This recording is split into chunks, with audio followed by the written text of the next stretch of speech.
In 1974, America was losing. The Vietnam War had just ended in humiliation. Inflation was tearing through the middle class like a blowtorch through paper. Gold reserves were hemorrhaging out of Fort Knox at a pace that terrified the Treasury. And a handful of desert kingdoms had just demonstrated to the entire world that they could bring the greatest economic power in history to its knees, simply by turning off an oil valve. America needed a solution.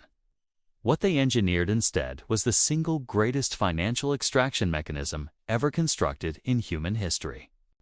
No army invaded, no treaty was publicly signed, no vote was cast, no citizen was consulted, and you are still paying for it right now, every single time you fill your gas tank, pay your electricity bill, or buy anything that was shipped across an ocean. To understand the trap, you have to go back to 1971. Richard Nixon made a decision that changed everything. He severed the link between the US dollar and gold, ending the Bretton Woods system that had governed global finance since World War II. Before 1971, every dollar in circulation was theoretically backed by a physical reserve of gold at Fort Knox. After Nixon's decision, the dollar was backed by nothing except the promise of the United States government. The problem was immediate and brutal. The dollar is backed by nothing. Why would any country hold it? Why would Saudi Arabia, sitting on the world's largest oil reserves, accept paper currency from a country that had just proven its money was not tied to any physical reality?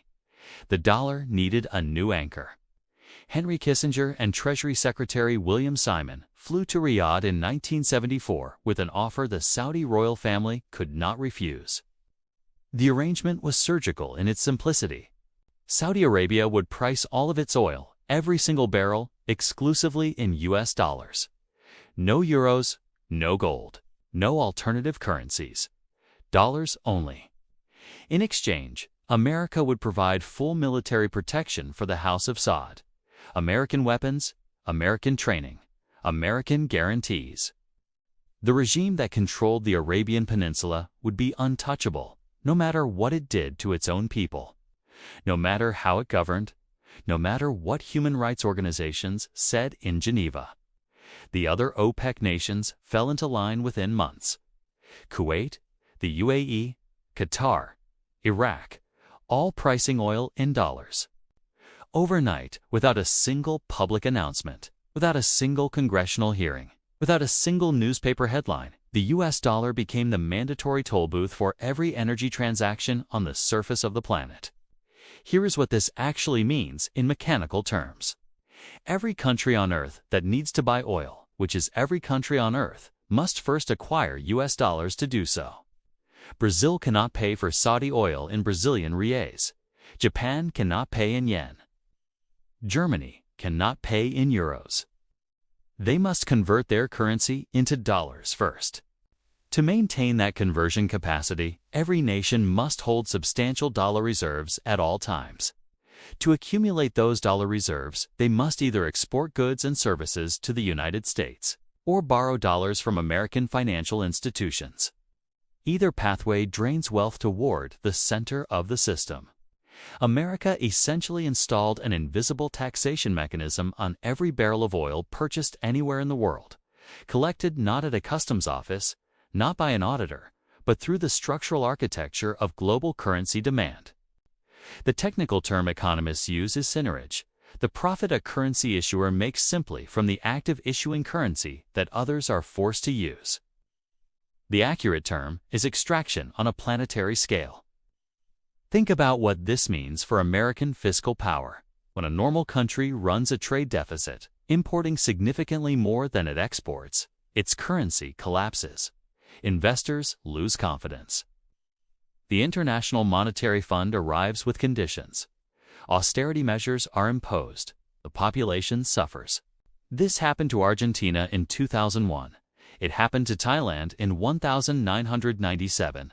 It happened to Russia in 1998. It happened to Greece in 2010.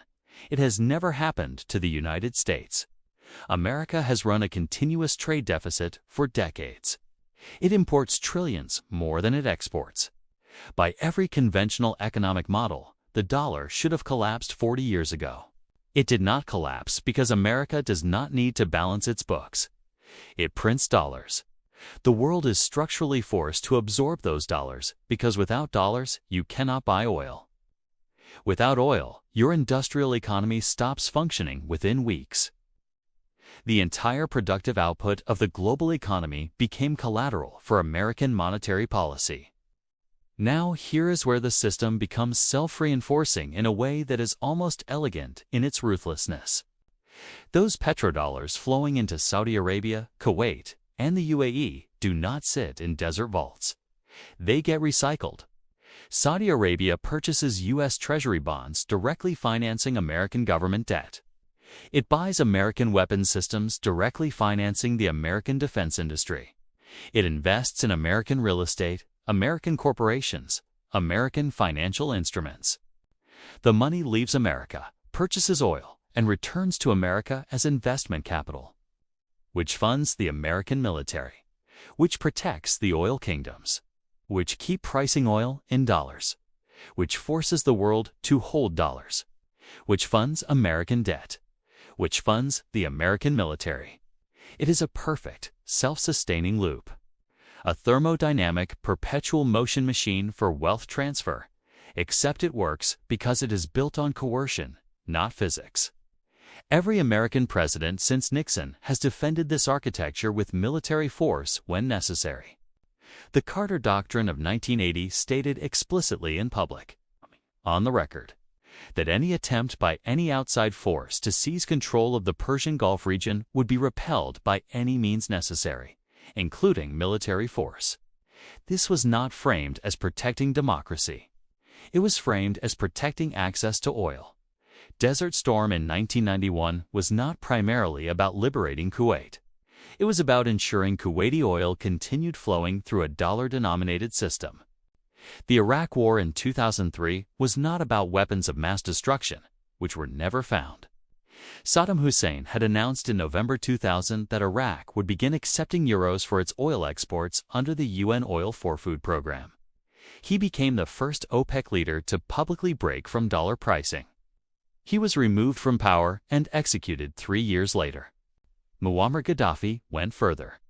In 2009, he proposed a gold-backed Pan-African currency, the gold dinar, that would replace the dollar entirely for African and Arab oil transactions.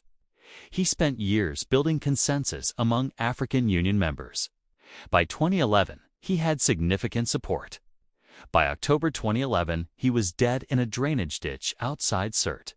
The pattern does not require interpretation. It is a maintenance protocol, documented and visible to anyone willing to look directly at it. The system is now fracturing for the first time in 50 years. China and Russia began settling bilateral oil trades in yuan and rubles following the 2022 sanctions. Saudi Arabia publicly discussed accepting Chinese yuan for oil purchases in early 2023. Brazil and Argentina initiated frameworks for trade settlement outside the dollar system. The BRICS bloc, representing over 40% of global population and a growing share of global GDP, formally adopted de-dollarization as a strategic political objective at their 2023 summit. America's response has been swift and overwhelming. Sanctions, asset freezes, exclusion from SWIFT, the global banking communication network that processes trillions in daily transactions. When Russia was cut off from SWIFT in 2022, the stated justification was Ukraine. The actual function was demonstration, a public display of what financial infrastructure exclusion looks like at scale. Every country watching understood the message. Touch the petrodollar system, and this is what happens to you. You were never supposed to understand any of this. The system was not designed for transparency, was designed for invisibility.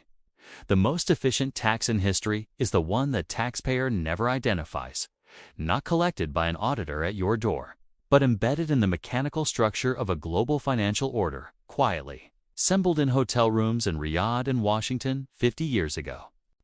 Every time you pay for gasoline, a fraction of that transaction reinforces an architecture that has transferred wealth from the developing world to the United States on a scale that dwarfs every foreign aid program, every Marshall Plan, every debt relief initiative ever attempted.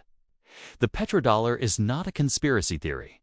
It is documented, declassified, confirmed in the memoirs of the Treasury officials who built it, the diplomatic cables of the ambassadors who negotiated it, and the military doctrine of the generals who enforced it. It is simply the most profitable arrangement that power has ever quietly kept from the people paying for it. And now you know exactly how the machine works. Hit subscribe. Because we are just getting started, pulling back the veil.